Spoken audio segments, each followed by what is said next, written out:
Today on Hoochos, we're going to set up a Kogan 24-inch 12-volt TV, a Kogan Intel Windows 10 mini PC 12-volt, and attach it all to the wall of the van on a TV wall mount.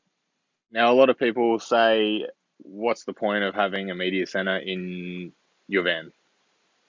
But when you're stuck in your van for a couple of days because there's been ongoing rain, or you're stealth camping and shut up all your doors and windows and have nothing but your phone, it can be good to have some entertainment. Also, you can attach your portable gaming devices like a Nintendo Switch or run a PlayStation through your onboard inverter.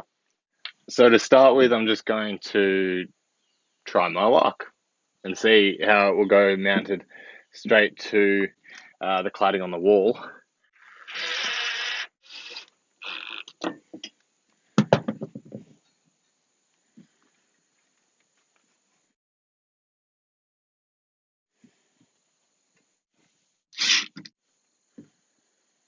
Now we can hang the Kogan computer. The cool thing about this is it actually has like a little hanger that you can hook the computer onto, and it will just sort of slide into place. It's actually got a ton of ports too, so it's got two USB 3 ports, a USB Type-C, it's got an SD card reader, it's also got another two USB 2 ports, your audio out jack, a LAN, HDMI, VGA, and your DC in. So this is just a 12-volt computer. And on the bottom, you unscrew these 4 screws, take that plate out, and I've actually put in a 1 terabyte hard drive.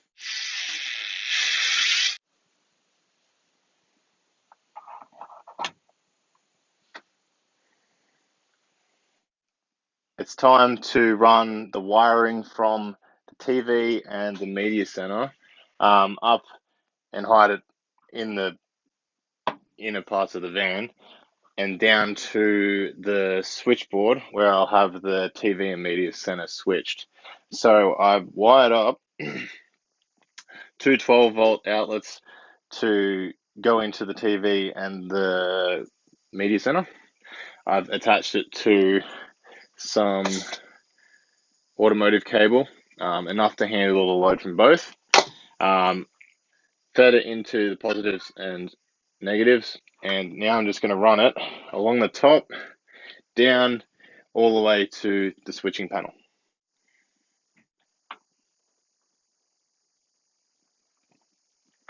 Oh, oh.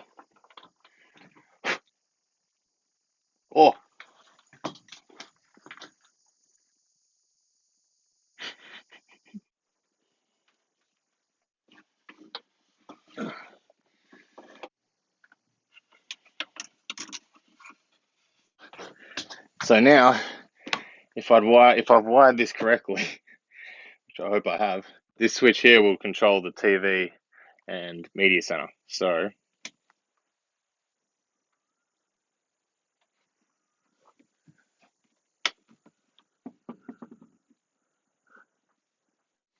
that was really bad. That was a short in the system, and I'm lucky that I turned it off fast enough for it not to do any damage. The mistake that I made was I made the assumption that the colors on the cords of the DC jacks correlated to positive and negative, where I should have just checked the actual voltage with my voltage meter to make sure that the positive was coming through the internal of the jack and the negative was on the external of the jack. Anyway, let's turn it on now that I've got the wiring all set up correctly, and we'll have a look at how it goes.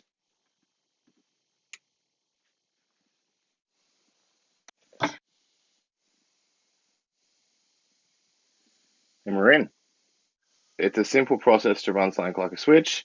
Plug your switch into your inverter, run your HDMI straight to your TV, and you can play it like you're on shore power.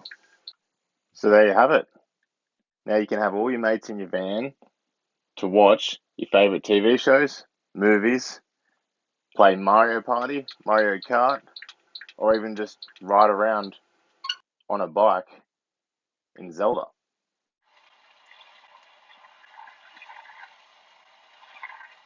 And even watch your favorite idiots on YouTube. Are you sick of netcuts?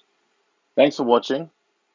Hit like if you like the video, subscribe for more, and I'll see you next time on Hoochos.